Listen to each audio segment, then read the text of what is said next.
Welcome into episode 547 of the Skate Podcast. I am Brian DeFelice, joined by Bridget Prue and Scott McLaughlin. Bridget and Scott, the Bruins fall to the Montreal Canadiens in overtime.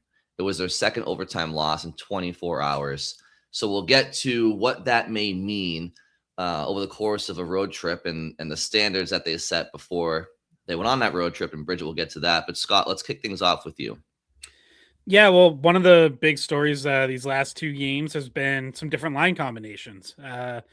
So going into the Monday night game in New Jersey, Marcus Sturm decides to put the kid line together. David Pastrnak with Fraser Minton and Murat Husnudinov. Elias Lindholm and Morgan Geekie are both on the third line, with Alex Steves for the Monday night game, and then Mikey Eyssimont coming in as that revolving door continues for the Tuesday night game. Thought the kid line was really good Monday night. Pastrnak was awesome in that game, scores twice. That line was, I think, clearly the Bruins' best line in that game. A little quieter Tuesday. I thought it was an off game for Pastrnak, which, you can't really get too mad about given how dominant he was the night before, but thought that line, just a quieter performance in Montreal. Third line, struggled both games. Still not really getting much there. They're on the ice for 2 goals against in New Jersey, and then another one in Montreal, and not really generating anything offensively, not generating many chances. It's just not clicking. Elias Lindholm and Morgan Geekie, still, neither one of them has a 5-on-5 point since the Olympic break. Now 11 games in. Those struggles have carried over to the power play. Not that it's just them on the power play, but they're part of the problem there. The Bruins did finally score one power play goal in Montreal on a game opening 4-minute, double minor. Pastrnak just puts a pass actually into traffic and pops loose for Zach, and he just bangs it home. But the rest of their power plays were not very good the rest of the night. Continued to have problems entering the zone. And I just wonder, how long until you try. I don't even know what like the next thing can be, but feels like Marco Sturm is, he's trying some different things to get Lindholm and Geekie going, but I wonder when it extends to ice time getting cut or getting dropped off the top power play unit, or a lot of people online saying, "Hey, is it time to bring up Matt Poitras, give him a chance?" And I don't know what that does for Elias Lindholm. Does that? I don't think he's getting benched. I mean, even as much as we think he's playing poorly, Marco Sturm rolls him out for 19 minutes Tuesday night. Like, he's still getting his ice time, and he is still winning a lot of important faceoffs, which should not be dismissed. But I don't. Do you bump him to the wing on a line with Poitras or something like that?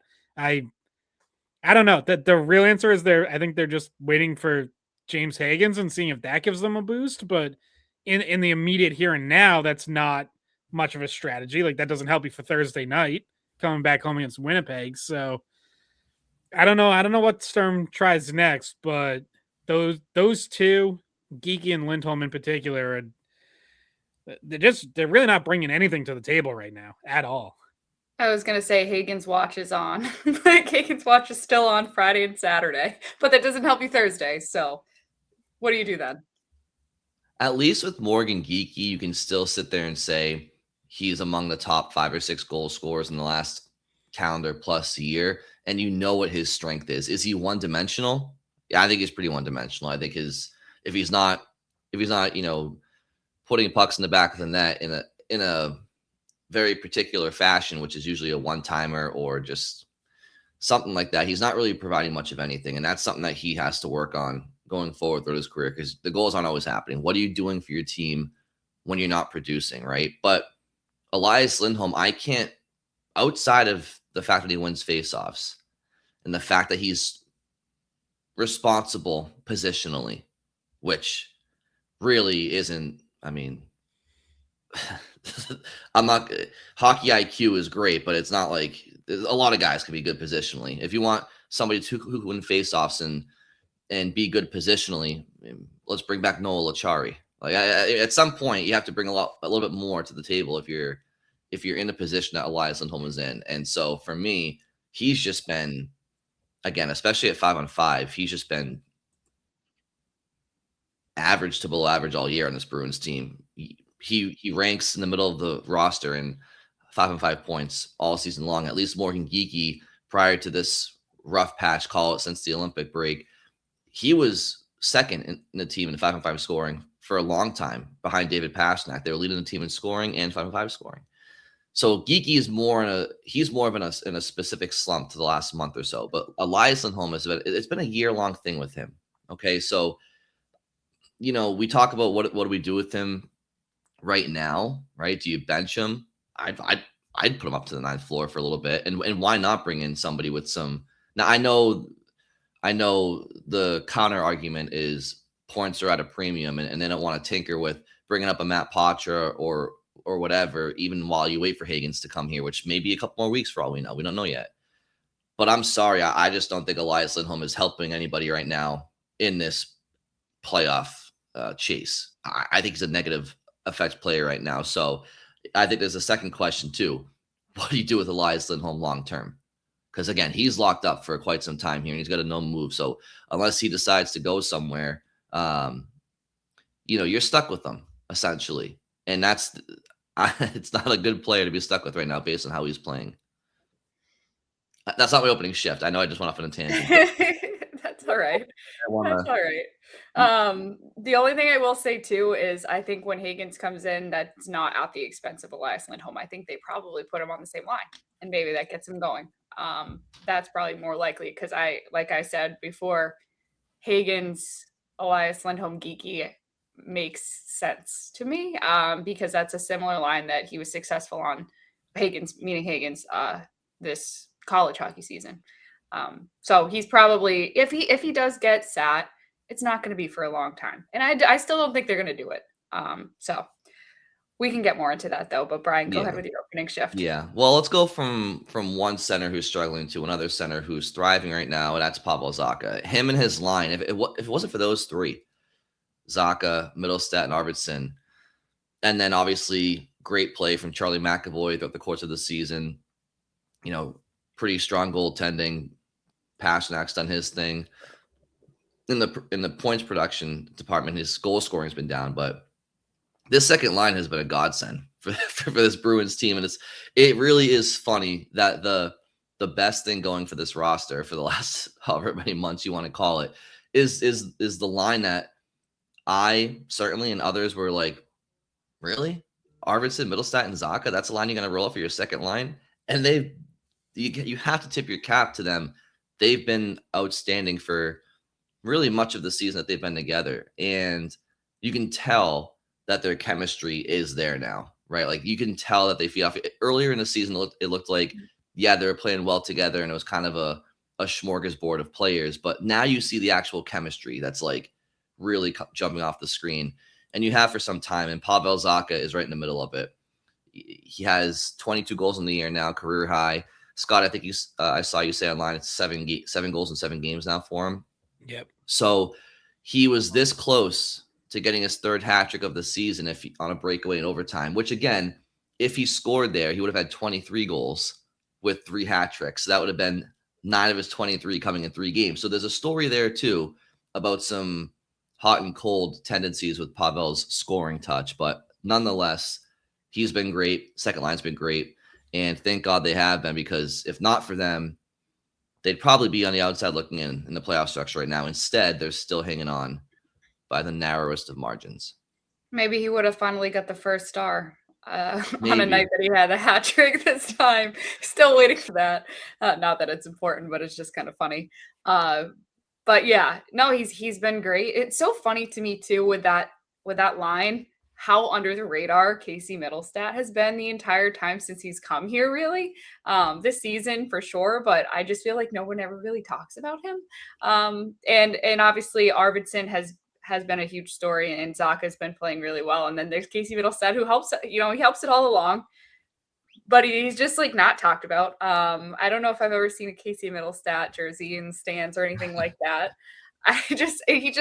Right, guys? Am I crazy? Well, or is he like the person we talk about least on this show? His compete's been very good too. Like it's for like it's not because he's bad. It's just because he's doing everything kind of in a way that's almost like just what he's supposed to do. So it's not one way. But everybody talked about how he has good hands. He can make plays, stuff like that. We all knew that about him.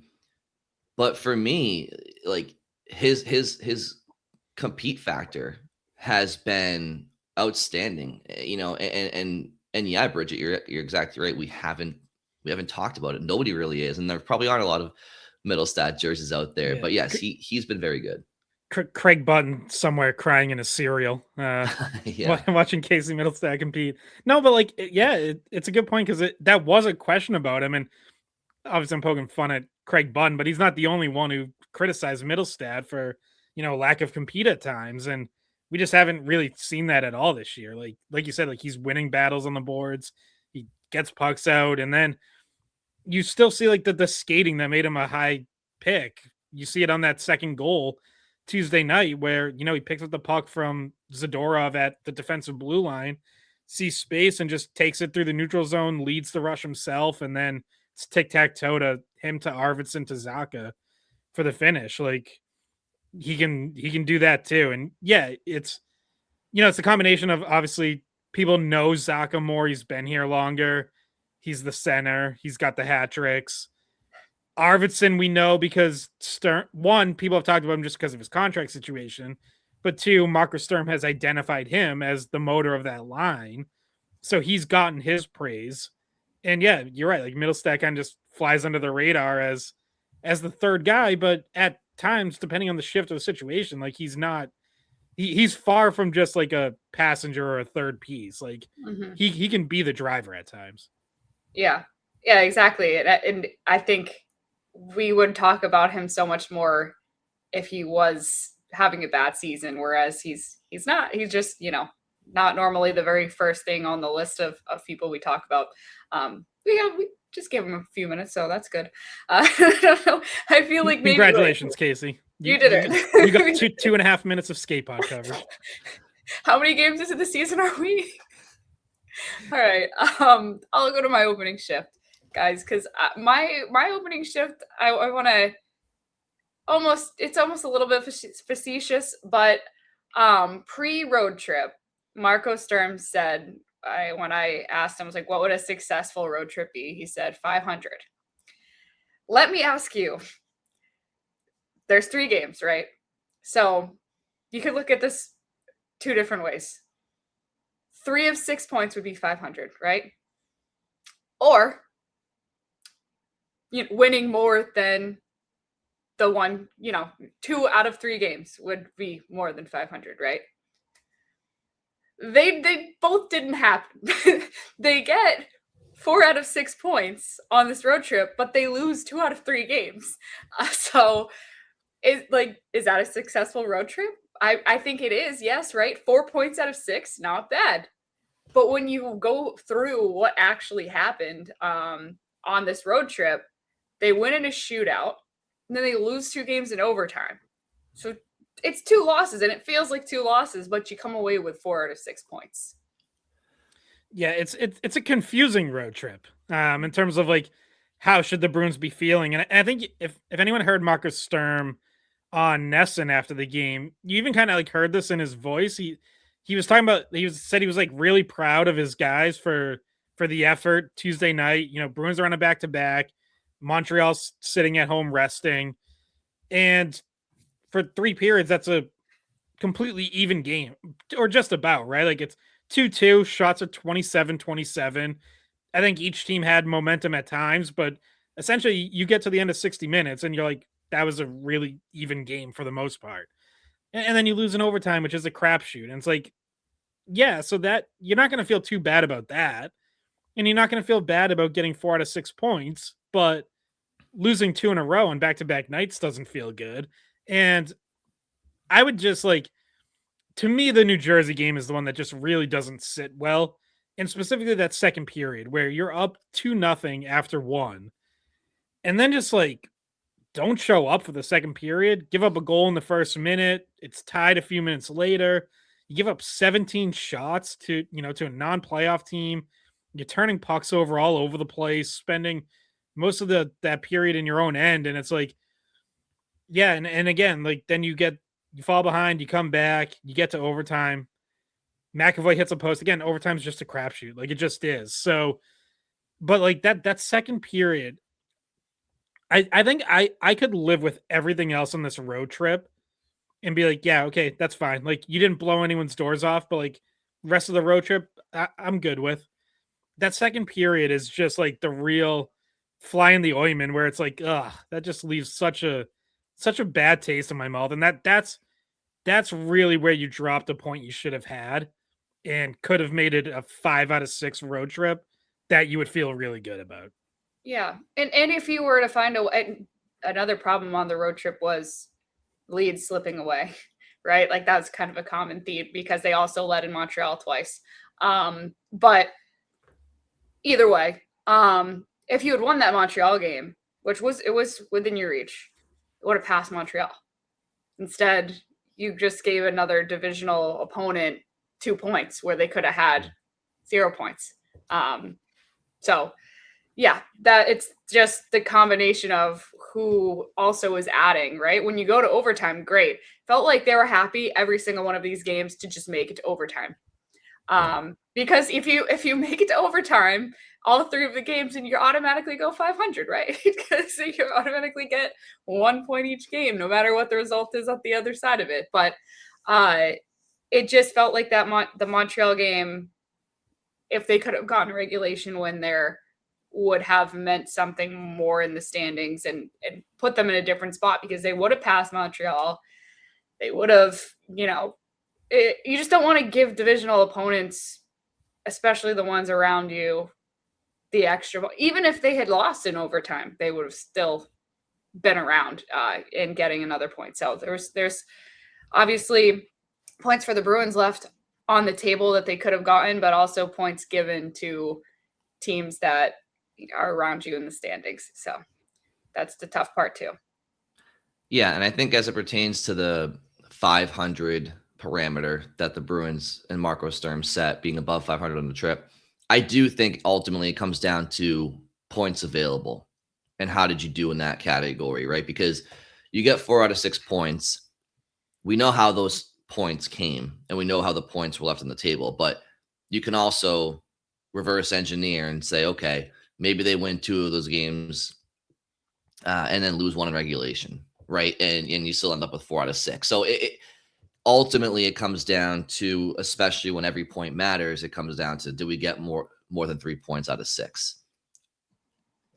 No, those didn't come in 2 wins, but I think, you know what I'm trying to say, if we're getting specific. So now with that said, that's me trying to be optimistic. And from the players and the coaches' perspective, the reality is they did lose 2 out of 3 games. They did let at least 1 point slip away in the New Jersey game. And I also don't love a lot of the way that the Bruins are playing right now. You talk about, process over results. Sometimes you hear coaches harp on that earlier on in the year. And we were just talking about the results, the 4 out of 6 points, but the process to me has been inconsistent at best. I think that their special teams in particular right now, their power play is very flawed, very flawed. I know they finally got on the board against Montreal in the opening double minor, which by the way was a very timely goal because you scored with I want to say 4 seconds remaining on the initial minor, so that you were able to have a second full power play afterwards. But the power play has been terrible as of late, and the 5-on-5 scoring outside of the second line, and more recently now the kid line, which I think has been on the ice for 2 or 3 goals at 5-on-5 the last couple of games. But the process to me is off, and it's not just the power play. It's, to your point, Bridget, letting teams back into games, the situational awareness. Hell, even that first power play of the game before Zacha scored, I'm pretty sure the Bruins gave up a shorthanded breakaway. So it's like, wow. And on the power play in particular, I know that the Bruins have their set zone entries. I get it. I'm not sitting here saying when you get a power play and you lose the opening faceoff and the other team ices it, that your first zone entry should be a hard rim around the boards or a soft dump into the corner away from the goalie to retrieve it. That shouldn't be your first option. However, if you have tried to enter the zone 2 or 3 times already on a power play the same exact way and it's not working, you have to have the hockey IQ to switch things up and give the PKers a different look and say, you know what, let's just do a hard rim and get after it, or a soft dump away from the goalie in the corner and get after it, because this zone entry that we've done 3 or 4 times on this particular power play, it's not working. And to me, that's just something that when a unit is clicking and that they're playing with confidence, A, they're probably gaining those zone entries, but B, they know well enough when they aren't to stop being so stubborn. And so I don't know, guys. It's probably, I'm sure we can hold some coaches accountable for that. We can hold the players accountable for it, but it's just been unacceptable. It really has been. Brian, rewind the clock all the way back to training camp. Putting you on the spot here a little bit, but do you remember one of the first the first time they like really practiced special teams? Do you remember one of the things that you highlighted that you liked watching the power play work? Who's Nadino? It was all 5 guys coming up the ice together. Yeah, with speed, yeah. Which they've done a lot of the season. And now I feel like it's not happening. And you really notice it when you see the penalty kill, like that they use this double bout entry a lot, right? Like McAvoy drops it back and it's Pavel Zacha and Elias Lindholm close to each other, able to make short passes. And then generally the way it's worked this season is one of them has an open lane into the zone because it's hard for a PK to kind of take away both of them. Well, now you're seeing PKs like kind of pressure them more when they get to the line and force them to get it out to the flank. The problem is now, for whatever reason, like those flanks aren't moving. They're not entering the speed with zone. So usually it's Pastrnak and Geekie out there. They get the pass, like the puck gets to them, but then they're standing still, and like now the PK can pressure them, and it just turns into this mess, and like there's nowhere to go. And like I apologize, fire department's coming for me. If anyone could hear the sirens, but the fire department, I think. Does the fire department come for people? Is that something that I didn't know? Yeah, our takes have been too hot there. Yeah. Okay. All right. They gotta put us out. You shouldn't have brought up Casey Mittelstadt, okay? That was my fault. But like, so like McAvoy's not gonna have speed because he's the one dropping it back, and then he, kind of just stands there. Lindholm and Zacha do, but then like Pastrnak and Geekie got to be moving too. And like right now, I think that's where it's kind of bogging down is once that pass goes out to the flanks, it's too much standing still, and then they're just kind of like hoping to connect on some other pass. And they're gonna have to figure something out. So whether it's a different entry or like you said, like dump it in and go get it, or there's a couple of things they've done at various points this season. Usually it's matchup dependent, but a couple times they've had McAvoy makes that drop pass, but then instead of Zacha and Lindholm coming up together, they hit a stretch pass to Pastrnak or Geekie at the blue line. Like that could be an option. Maybe to change things up and throw off a PK, instead of McAvoy dropping it back, have him just take it once. Yeah. Just like take the space, don't turn around at all and just go. So, but they got to try something because that entry that they always go to is not working right now. Well, and you mentioned that Zacha and Lindholm have speed coming up the middle. But like, do they really? Yeah. Like, do they really? Because they're spending so much time making sure that they're give and go passes are connecting, and their heads probably aren't looking forward. They're looking at each other.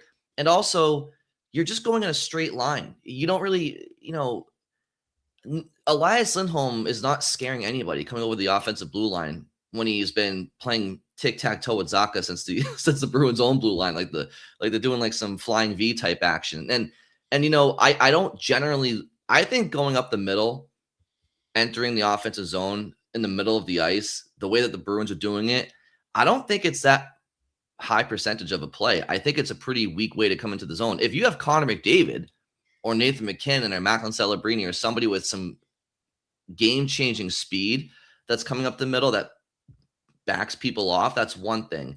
But Lindholm's speed is not backing off anybody. And I also think that, okay, so you do gain entry, and then where are you going with it to set up? You still have to go to the flank somehow, right? Like, and I just think it's kind of predictable. So I would like to see the Bruins, if they could, I feel like the most successful entry a lot of teams do is when somebody enters the offensive zone via closer to one of the boards, and they bring that defenseman with them, and then they just do the quick, bang pass behind them off the boards where they just were, and they have support. Now that can get predictable too, so you have to change things up, but just going up the middle dead nuts is not gonna. That's not with those guys. Like Lindholm doesn't have the speed to get away with it, and the other thing too is when you aren't coming with speed and you do decide to dump it in, well, now everybody's flat-footed. You're not going to win those races. So, yeah. Listen, Steve Spott's a good power play coach. He's resurrected the unit this year for the most part, especially in zone entries and transition. So I have confidence that they're smart enough to figure this out. But I mean, how long are we going to watch this for? Well, and you're right to bring up the entries as a big problem, because remember when I think it was Pasternak was talking about, he was asked, well, what makes the power play better this year at the point in time where it was really clicking, which was pre-Olympics. But, and he said, I think the entries, the plan on the entries is what we've been working on. And it's what's been making us more successful. Because obviously that's how you get zone time. And if you can't have a successful entry, you're not even going to get near scoring a goal. So it starts with winning a face-off, right? But then if you lose the face-off and the puck's out, you have to be able to set up again. And that's why entries are, a lot of times people look at or in different situations, you look at the power play, oh, well, Pasternak's not open, or this play just isn't open, but where you're talking about when it's already in the zone. But a lot of times it's about just getting there in the first place. And Steve Spott, one of the things that he implemented was different ways to have successful entries. And we haven't seen that quite as much. And I think that also, it doesn't just apply to the immediate over the blue line. Like, it also applies to the secondary things that happen, right? Like, how do we set up now? And sometimes it's just a little bit rushed, it feels, and just a little bit chaotic. And now a few seconds after you're in the zone, it's out, right? And you're not able to get yourself set up and do what you want. So, and I don't know if there's anybody in particular you've noticed, not handling it well. I think maybe it's more of a team thing at this point. But yeah, I also had a question for you guys too. Just on the last few games, or I guess you can be more general to the recent stretch as a whole. But what have you thought of the defensemen on the power play?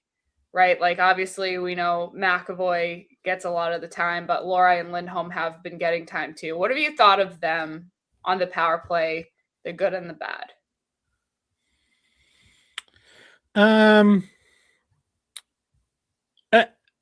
I don't know that they're doing anything that really stands out positively, but I just don't think that that's the biggest problem. I think it's getting in the zone, and then once they do set up, like some of their plays not being there, you'd always like to see McAvoy be more willing to shoot, but I actually think he has been at times here.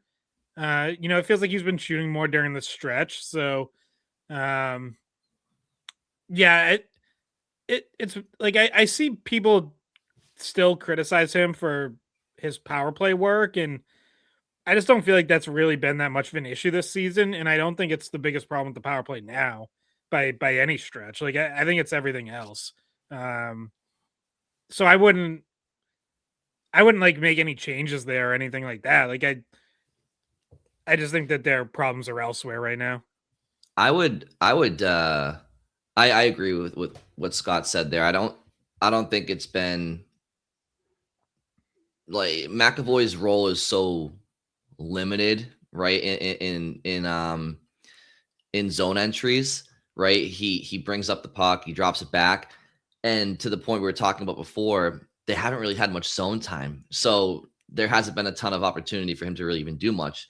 I do think against Montreal that they were more decisive and they made a point to try to shoot early and get pucks in that. And that's why you saw Zacha's goal go in.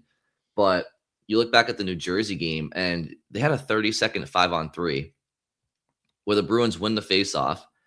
Nobody's on Morgan Geekie. And he just does a rushed blind pass back to the point where McAvoy was nowhere near it. And it ices the puck. So your 30-second 5-on-3 now goes down to a 10-second 5-on-3 and you still have to gain zone entry, and they didn't, of course. So it's clearly a lack of confidence right now with a lot of these guys too. But here's the thing, and I empathize with that because, you know, we're all human, and I do understand that sometimes when it rains, it pours with these guys. Morgan Geekie, because of his shooting ability, you keep him there, okay? Like, let him fight out a bit. I know Elias Lindholm is somebody that you can put a lot of faith in terms of winning the opening draw to start a power play, and we talked about how important that is, especially when their zone entries are not great right now. But I'm sorry, I don't like the idea of rewarding him constantly with his invisible offensive 5-on-5 play, with hopping over the boards every time the Bruins get a power play and being a part of that first unit. And listen, we can talk about when James Hagens comes, if and when that is, and maybe that changes things up. Right now, I would actually maybe even consider putting Casey Mittelstadt on that top unit. We talked about it when he came into Boston via trade, that one of his specialties is you know, he could be a good power play guy. And you saw it at times at the end of last season too. And we talked about Mittelstadt earlier in this episode. We're going to double down and do it again because I do see his compete in board battles, and I do see him having hockey smarts. And is he perfect? No. Does he make mistakes? Yes. But he can make plays. He looks to make plays. I don't know. I could see, I would give Casey Mittelstadt an opportunity for some more power play time. I think sometimes you see him go with that second unit, maybe just to send a message or because the top unit was just out there. But I'm not talking about starting the second unit. I'm talking about mixing it up a little bit. And maybe that can create something for them. If you don't have enough confidence in Mittelstadt and Zacha and Geekie's abilities in the draw and the power play, three guys who've all played center at the NHL level, you know what I mean? Like, you shouldn't be so worrisome. Well, if you get rid of Lindholm, who's going to take the draws? Well, you have three options right there, right? Obviously, Mittelstadt's played a lot of wing and Geekie this year, of course, too, but they can take draws. Yeah, or even if I'm naming this episode the Casey Mittelstadt episode, by the way. That's the title. About time. He deserves it. Yeah. How does that test in SEO? It's a lot of people searching Casey Mittelstadt these days. Oh yeah. Okay. Or even if you just want a 1-for-1 bumper replacement that like doesn't change up guys, like you'd go Victor Arvidsson, right? Like bump him up in Elias Lindholm's place. Oh, right, yeah. And then that keeps the same look. Like Arvidsson can play in the bumper. It keeps the same left-right dynamic between him and Zacha as the low guys. I was looking at face-off percentages last night for the power play specifically, and like Elias Lindholm is like 67% power play face-offs this season, which is one of the best in the NHL. And it's like, that is that is valuable. Pavel Zacha's 52%. Every other Bruin who's taken a power play face-off is under 50%. So, like, yeah, like there is a drop-off there that has to be accounted for, but Pavel Zacha is still, you know, a little over 50%. Like, maybe you can live with that. If you just, you know, if you feel like Elias Lindholm is hurting you in other spots on the power play, which I think he is. So I think it's worth considering. I just wish he did a little bit more. Like that is such a valuable stat you said, Scott. Like 67% on that is massive. But he doesn't fucking do anything after that. It's just and we're used to watching Patrice Bergeron win every faceoff and then score in the bumper.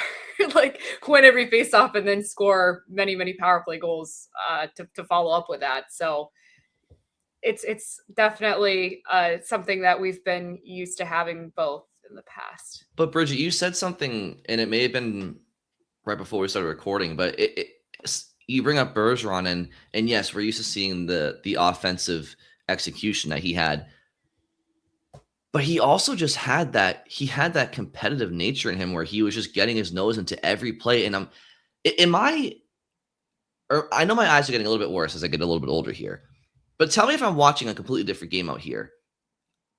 When I watch Elias Lindholm, I don't feel like I'm watching a guy who's playing with his hair on fire, knowing he's trying to get out of a slump, knowing he's been demoted recently, knowing that his team is in the middle of a playoff race. Like he just seems like he's out there. And because he's positionally sound, it doesn't always cost him, but he does not strike me as an assertive player, as a go-getter. He's reactionary.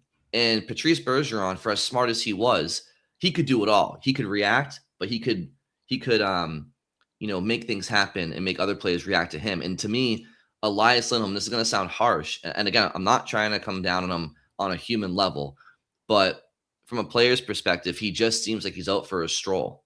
And maybe he's not, but that's how it comes across on my screen when I watch him play.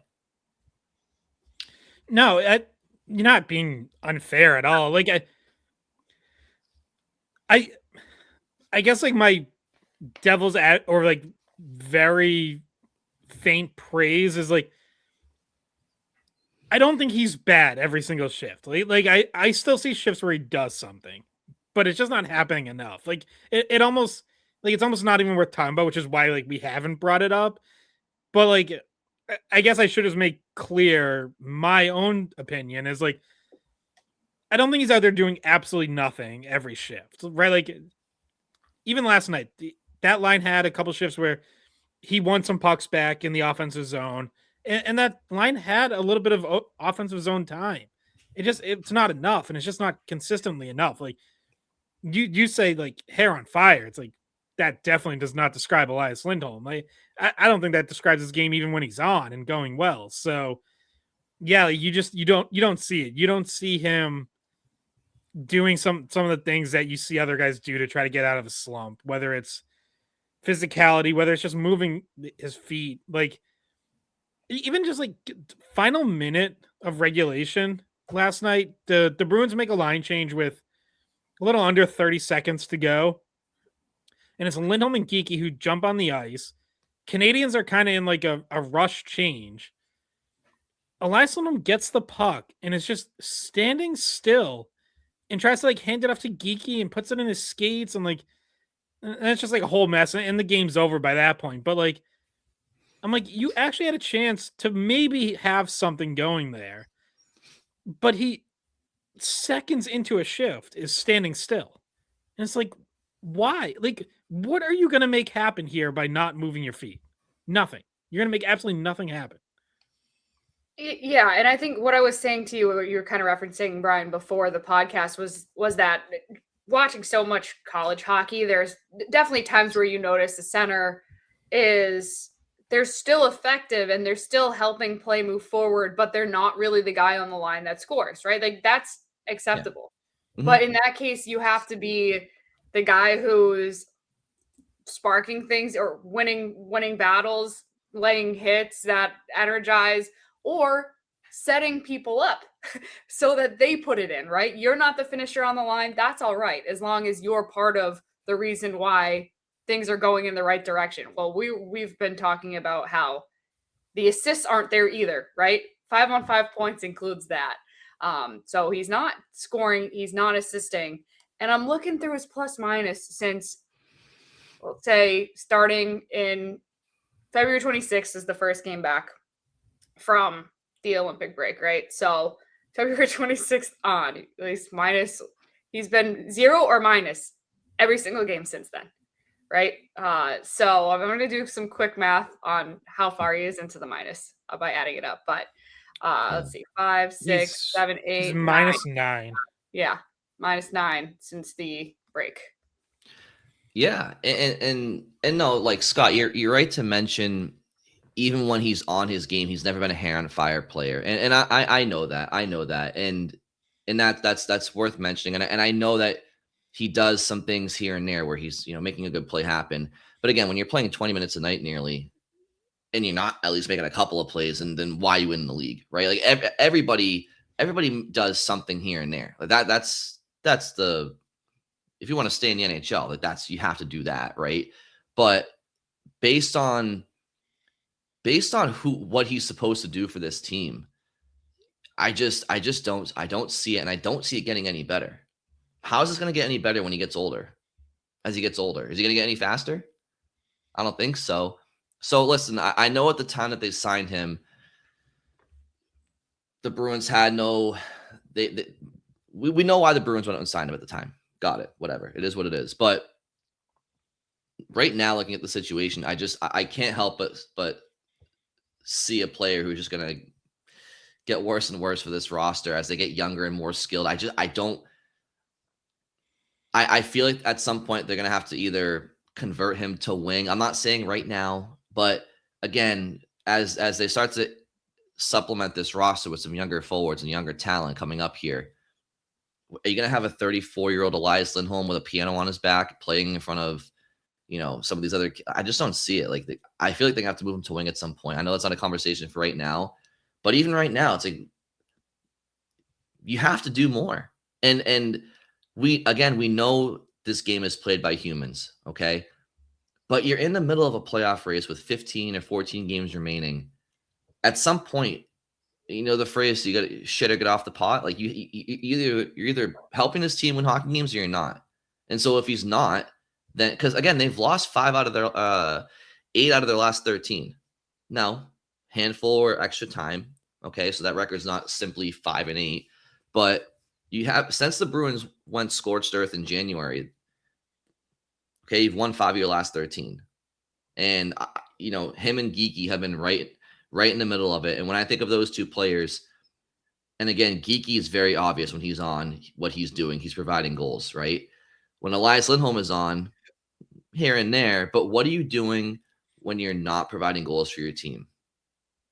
Hockey it's very much about scoring more goals than the other team, but it's very much not just about scoring. There's so many facets to the game that you can help out your team when you're not producing. And it's not that I don't see the production.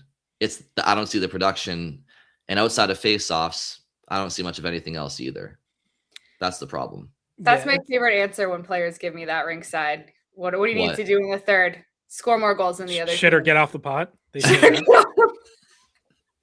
Yeah, then I gotta go, oh, can we bleep that? No, we've had in an interview this year where we had to bleep one thing, but it was good. I actually appreciated it. But no, I also had an interview where it was score more goals than the other team, and I was like, I almost laughed. I had to remind myself I'm not allowed to laugh on camera when someone does that to me. But yeah, that's my least favorite answer, and every Ringside reporter's least favorite answer. Yeah, I think the Bruins are definitely going to have. They got to at least have some conversations this offseason about what they're doing with Elias Lindholm moving forward, and they're gonna have to make honest evaluations of his season and his health and all of it. Because I've mentioned this before, and I'll bring it up here, but I do think he's still battling through whatever injury it is he suffered before the break, and I wouldn't be shocked if you can even trace it back to the knee injury he suffered earlier this year. I don't think he's particularly close to being 100% healthy right now, but he's playing, and he's still playing a lot of minutes. So you gotta contribute whether you're feeling great or not. He's far from the only guy on the Bruins and around the league, right, who's not 100% right now. A lot of guys are battling something. So they're going to need to determine okay, how much did that affect, honest evaluation, how much did that affect him? How much did it slow him down? We're not going to find that out now. Maybe we will after the season. And projecting forward, it's what do you have here? Is this a guy who can still, you think okay, maybe we get him, working on skating a little more in the off season, right? You can keep working on your skating even as you get older. You don't have to stop working on that when you're 29 years old. How old is he? Is he 30? Is he past 30? 31? I don't have it up right now. I think he's 31. Yeah, I think so. 31. Turned 31 in December. Okay. But yeah, you get him healthy, and it's okay, if we do all that, can he still be a top 6 guy?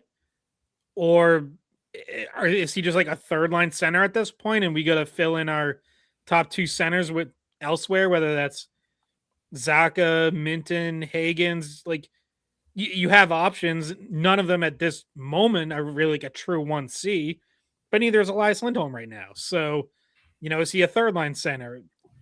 Pushing even further than that, like, do you move him to wing? Is that something you consider? He's played some wing in the past, really not at all in Boston, but he has.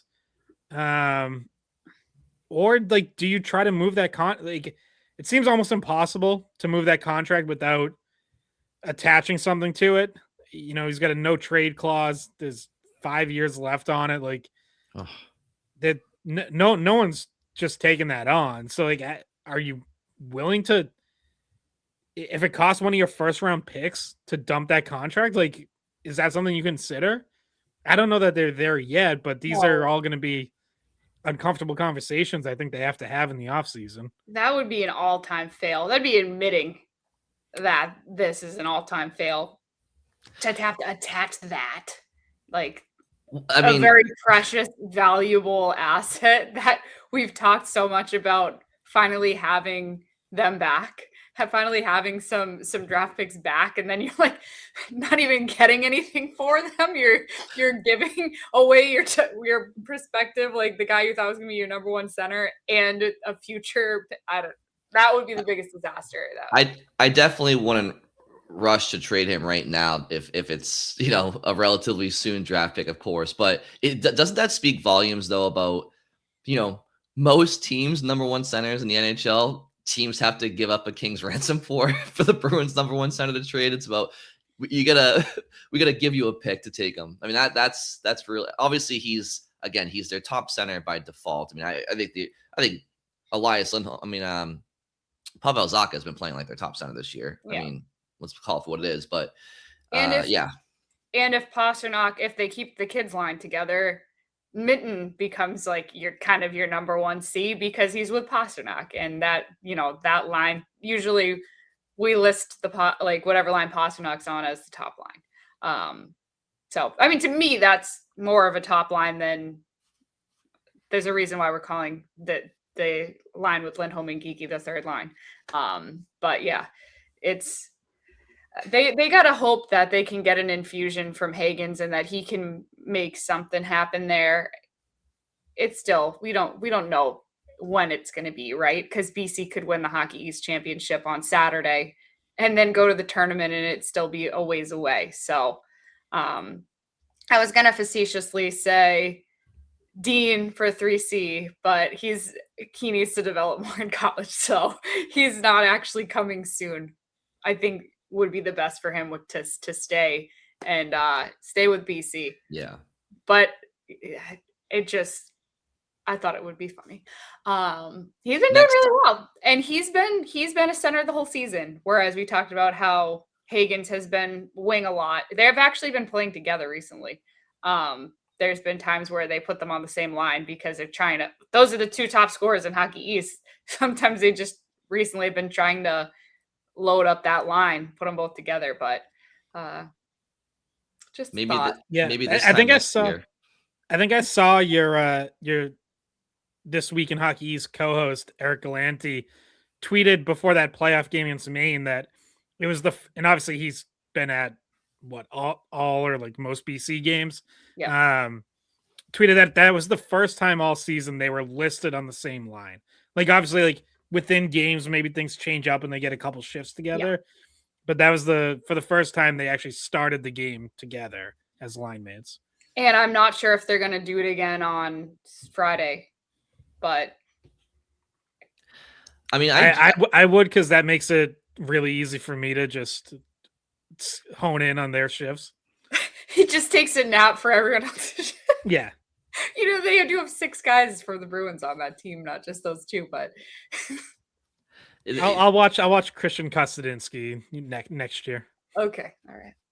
It is pretty crazy actually how BC's Hockey East playoffs really can have some huge implications on the Bruins season, because I do think that the Bruins, if they continue to play this way, again, they're barely hanging on to a playoff spot right now. And Columbus is surging, and Columbus keeps beating really good teams. They just beat Carolina last night 5-1. I do think James Hagens would have a rub off on this Bruins team right now. I think his speed and skill, despite his youth, I think would be very, very important for this Bruins lineup to get. And I do think that I think the team would get a spark from it. I think sometimes, you see that there are certain players who make other players around them better. I think James Hagens is that type of talent, regardless if he's 19 in this first, couple of weeks in the league or 25. But Bridget, to your point, if BC wins Hockey East, right? Well, now we're talking about James Hagens potentially, going on for another couple of weeks, 2-3 weeks in the national tournament, and maybe the Bruins get him in the final couple of games of the season. But right now, if he were to lose this weekend, then, like I said last episode, I think he could probably circle Tuesday against Toronto as potentially his Bruins debut, because he would have been eliminated from Hockey East either Friday or Saturday. So he's now had a couple of days to sign and get ready for the NHL debut. And if the Bruins could have him for the final, 13 games of their year versus the final 3 or 4, I know he's raw. I know he's young. I know he'll make mistakes, but I do think that he could potentially give them a spark at 5-on-5 and on the power play. And in a year where 1 point may be the difference, is probably going to be the difference in who makes the playoffs and who doesn't. In fact, you may have a team make the playoffs with the same amount of points as who misses, but it might come down to a tiebreaker. It's that close. And I do think that it's fascinating how it could come down to how quickly they get him or not. Yeah, and again, like, there's just such an obvious opening where Sturm just, it's like every game now at this point is just alternating between Steves and Asimon, and it's like neither one of them are winning that job, which is why you keep rotating. The second goal against last night, Asimon has bad turnover in the D zone on a shift where the Bruins already had failed to clear a couple times, but he has the puck on his stick, tries to, stick handle around the defenseman instead of just chipping the puck out, stays in the zone, and probably 10 seconds later, it's in the back of the net. So okay, now we're going to go back to Steves in the next game. What has he been doing to hold down a job? Really nothing. So, there's an obvious opening there. And I've been cautioning people, Hagens is going to hit some hiccups. I don't think it's going to be a totally smooth transition, but you at least want to see it. You at least want to give him the chance to come in and see what he can do in that spot. And until then, especially if BC wins this weekend and makes NCAAs, do you try something else next week? Right? Maybe you ride this out for Thursday night, but Patra is the obvious one in Providence, where he's been playing well recently. Obviously, he's gotten a couple NHL games already this season, not that long ago, right before the Olympic break. But we also know Marcus Sturm thinks he's a center, not a wing. He's played center pretty much exclusively this season. So how would that, which center's bumping over to the wing to make room for him? I don't know if I don't think Marcus Sturm's dying to do that. So I don't know how that works. Yeah. According to Don Sweeney, Matt Patra can come up and join a lineup for anyone at any time because he's ready, which is something he said pre-deadline. But I did want to give another observation on Hagens from this season, which was that, so I've done a few of the games, the BC games, as rinkside. And so it's actually really been interesting for me because it's not normally where I am. I'm normally up in the booth, doing play-by-play or color. But rinkside, I think, has given me a little bit of a different perspective on him as well, just because I am right there at ice level and I kind of pay attention to different things than I would be able to see as play-by-play, because you're kind of just keeping your eye on the puck and you're following the play in that way. But you can, when you're ringside, you can kind of just watch how certain guys interact, and it's no pressure for me. I don't have to be following exactly the puck, but he's fiery. He'll get after it in the corners, and he plays with emotion. And there's been times where I just, you just hear him screaming at someone on the other team. He has some of that. and he does not lack the confidence. And I know, even if you don't want to take my word for it, Eric Galante, who Scott had mentioned a little bit earlier, has been doing the games the entire season as the play-by-play. And he talked about how Hagens is not lacking confidence. I don't think if you talk to Greg Brown, he would say anything about that. Like, he feels ready. And he feels like he's at the top of his game. So, I mean, I think that helps in a transition, just with knowing like, hey, I do belong here. I do think I'm ready for this. But yeah, I think one of the narratives when he was drafted after his freshman season was like, he's just a little bit too far away from the play, right? Like, he's just, I think people thought that he maybe just wasn't involved enough the way that like Ryan Leonard was, right? Ryan Leonard was a pain in the butt, and he was always noticeable for either scoring or starting something, or he was in the mix no matter what. And I think I've seen Hagens step more into the mix in other ways too this year. I did an interview with him after he got into a scrum, and he's just like screaming at these like F-bombs, like just screaming at somebody as he's coming off the ice. And I'm like, you ready? Like, we gotta calm it down for a second here. But yeah, he's got a little bit of that this year. That's good. Well, they'll need it in Boston. It's good to have that emotion, and I think a lot of players play better when they are emotionally engaged in the game, right? So, seems like he's made all the right steps this year in his sophomore year. So, development well done, and now we'll see how soon it takes for him to get to Boston based on his season, and at least he will be in a forgiving position, we think, right, to make that jump, right? To be Charlie McAvoy made that jump in the postseason on a top pair because the Bruins were mangled with injuries in the blue line, and that was trial by fire. I think to make your NHL debut on the wing is probably the most forgiving transition, right? So if that is the case, and hopefully that helps mitigate some of those early blunders. Okay, blunders. I don't know what a blunder is. Do you guys have any final thoughts? No, I think I'm good. There was a few other college hockey signings that Scott, a lot of the BU kids have signed, right? Yeah, I was going to say like half the BU team. Yeah, I mean, Gavin McCarthy signed with Buffalo, junior captain defenseman. Cole Eiserman's still not official yet, and there was reporting yesterday, Tuesday, that he was signing with the Islanders, and then there was a little bit of pushback that it's not done yet. So I suspect the initial reporting was onto something, but we'll see if that gets finalized.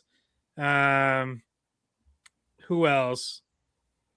Well, Boisvert was right as we were recording the last episode. We knew that. We knew Cole Hudson. Yeah. Yeah, but the one last thing I was going to say, looking ahead to Thursday night, Winnipeg coming to town, you know, for a while, I think you'd circle this as like maybe an easier game. It's definitely a must win. Like, the Bruins should win this one, come back home, facing a team that's not in the playoffs. I will say, though, Winnipeg has put together like a little bit of a push and is now only 4 points out of a playoff spot in the West. So I think a team that was written off a long time ago, because the Western Conference is just so bad, suddenly like still has a shot at the playoffs. So definitely can't underestimate them. Like, I'm sure that's going to be a desperate team coming in. Any thoughts on Toronto? Nope. I can't even go there right now. I can't even go there right now. If they finish top 5, that's gonna suck.